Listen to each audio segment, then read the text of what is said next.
Yan, napakaganda guys. Ang sarap talaga. Woohoo!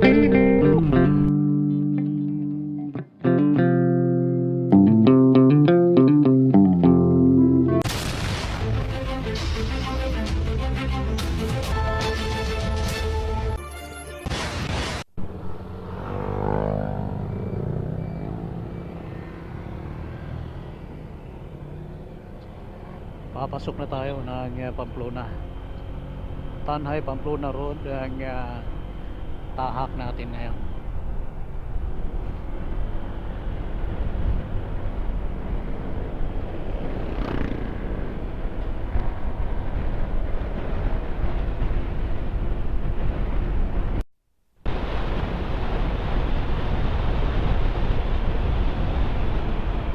Alright, so nasa Pamplona na tayo guys. Pasok na tayo sa Municipality of Pamplona ng Negros Oriental. Ayan, medyo makulimlim doon sa may bandang unahan. Lagi naman yan eh, laging naulan dyan eh.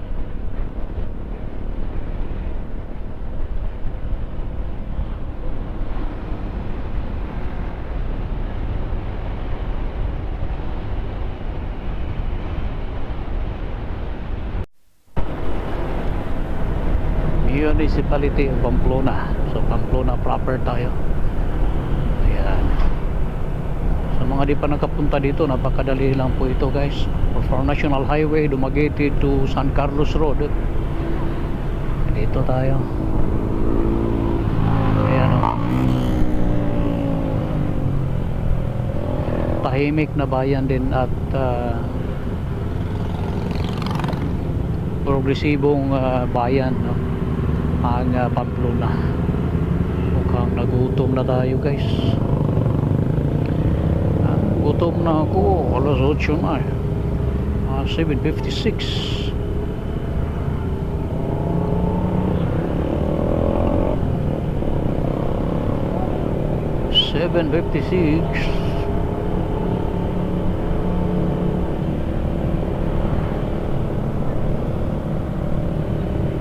Dito yung simbahan ng Pamplona ito.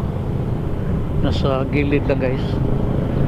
Kitang kita mo dito sa may, ayan, so may misa ngayon, kaya dandahan na po, no? Thank you Lord sa opportunity na gumala sa magandang panahon. Kasama na rito ang lakas at gabay na ibinigay mo. Napuno ng biyaya ngayong araw. Daming mga riders ngayon gawa ng Sunday at balita ko brown out ang City of Dumaguete ngayong araw, kaya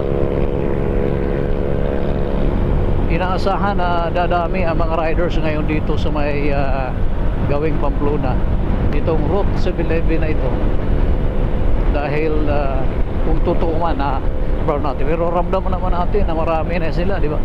Ayun, ramdam natin yung pagdami itong mga ito. Hindi naman lahat kasama natin.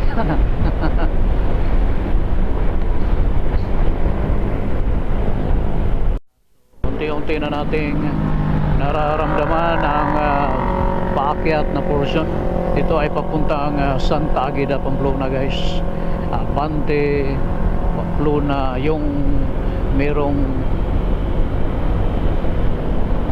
river doon, no? Santa Agueda River na ginagawa nilang pool, swimming pool tuwing linggo. Doon dadaanin yon, no?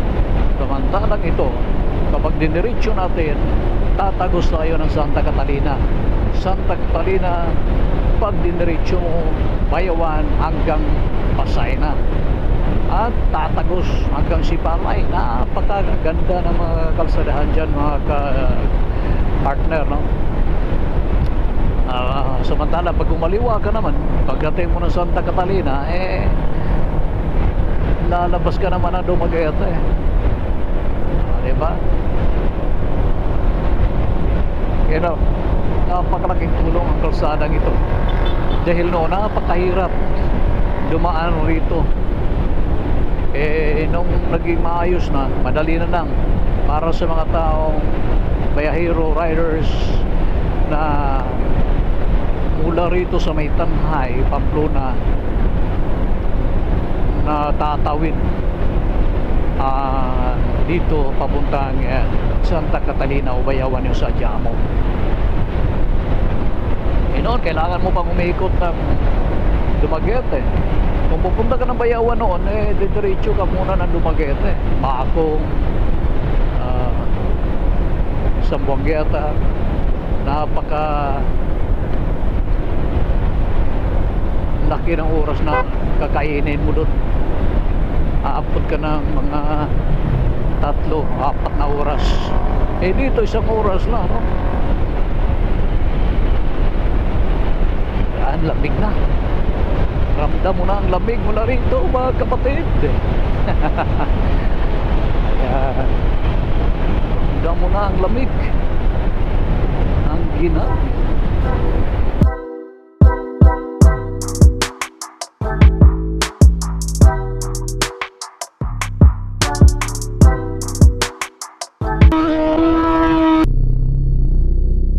Oh my God! Wow! Yan na.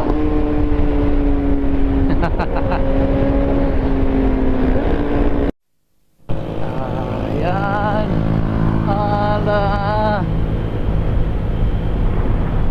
Sikong-siko talaga dito.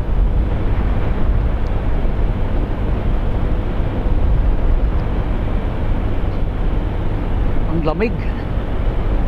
Talaga naman. Ito talaga yung lugar na tingnan nyo naman. Yan, oh. Napakaganda at puno pa ng kahoy ito, kaya ganito ang sitwasyon, guys. Meron pang mga biyahe ng truck na yun dito. Ito ay bukas na to. Bukas na ang giling niyan.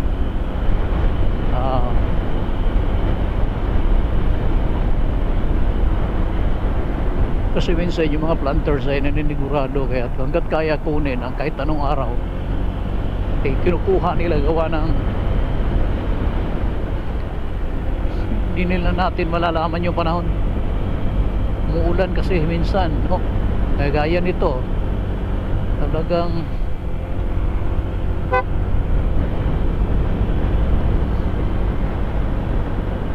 mainit sa iba, pero ayan, naulan ito, guys. Dandahan tayo dito kasi hindi masyadong matigas yung gulong ko. Nilambutan ko kasi minsan nagkakaroon ng rough road, na napakapangit ang takbo kapag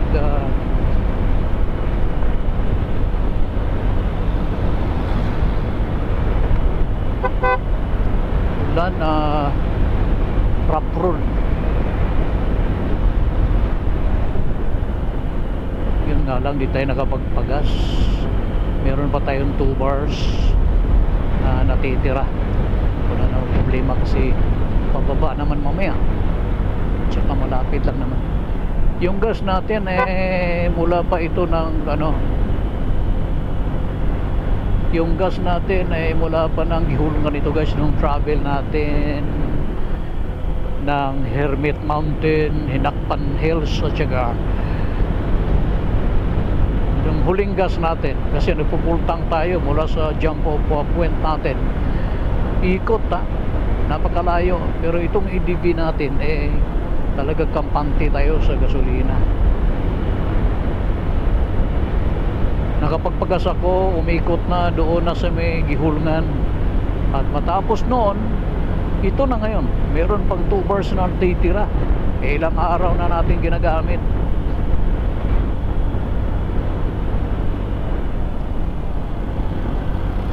Yan, ramdam na natin yung pag di tayo nakapagdala ng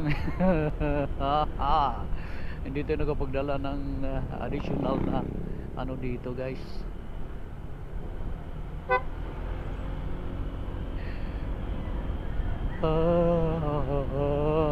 Sino pa naman mag-aakalang ganito kaginaw pala dito. Ay, ang ginaw. Uy, anong ginagawa mo dyan? Ayan na yung pag. Napakasarap tingnan. Ayan, napakaganda guys. Ang sarap talaga. Woohoo!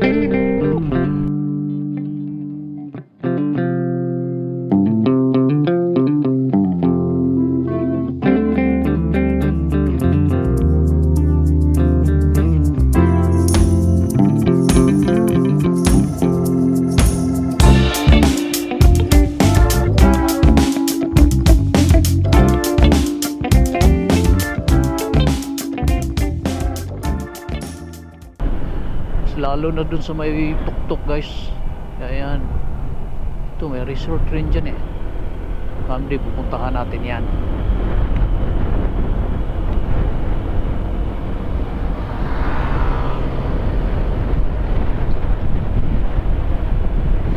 Ang lamig. Ang ginaw dito.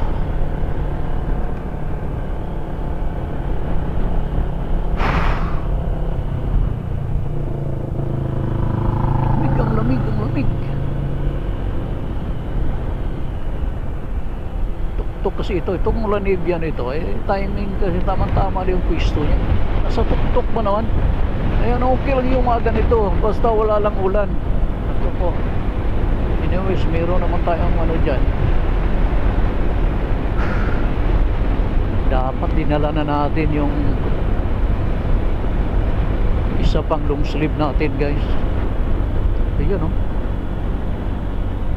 Minsan nagsi-zero visibility dito.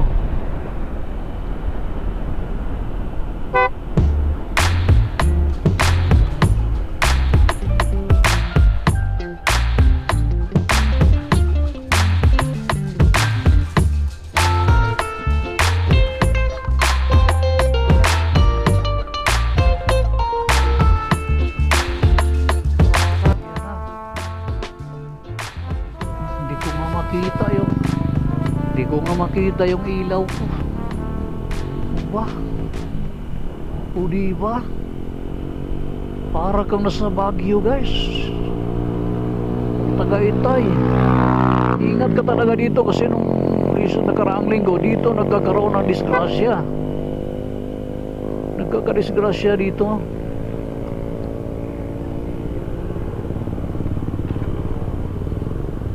Yun oh. Kailangan nating unahan kasi gutom na tayo para sumunod sila. Kailangan nating mauna. Wala. Sino ba namang pupunta dito? Kala ko maraming riders ngayon dito. Anyways, malamang ngayon dyan sa loob.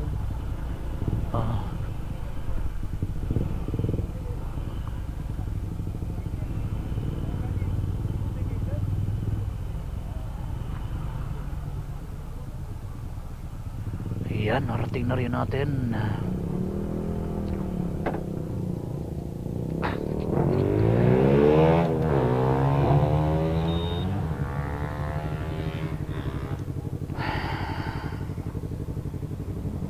Grabe.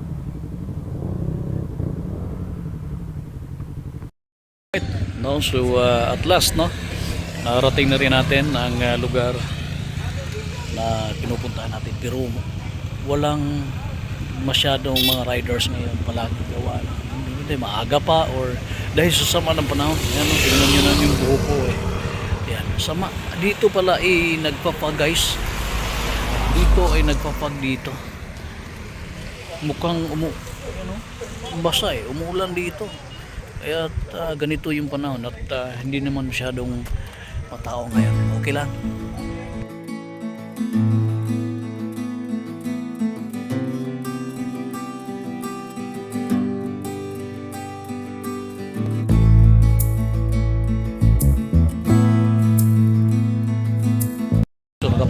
na tayo guys. Bigay tayo dito.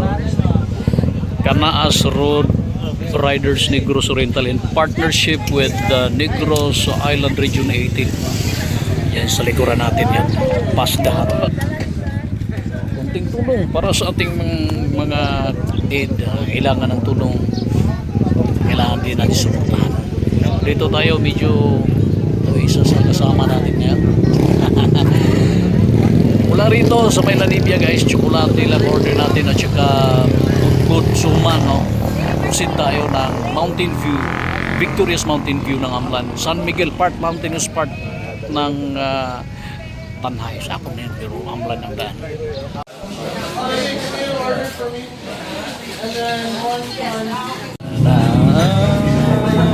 Order natin.